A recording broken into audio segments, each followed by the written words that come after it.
জাতিসংঘের ৮০তম সাধারণ পরিষদের অধিবেশনে যোগ দিতে রোববার মধ্যরাতে অন্তর্বর্তী সরকারের প্রধান ডক্টর মোহাম্মদ ইউনূসের সফর সঙ্গী হয়েছেন ৬ রাজনৈতিক নেতা।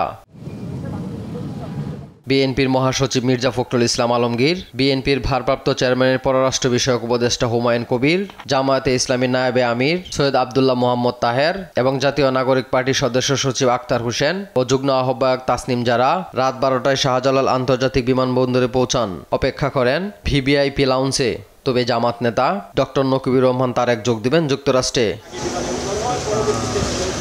রাত ১১টা ১৫ বিমানবন্দরে পৌঁছায় প্রধান উপদেষ্টার গাড়িবহর। পরে একে একে দেখা হয় রাজনৈতিক নেতাদের সঙ্গে। রাত ১টা ৪০ যুক্তরাষ্ট্রের উদ্দেশ্যে যাত্রা করে এমিরেটসের ফ্লাইট।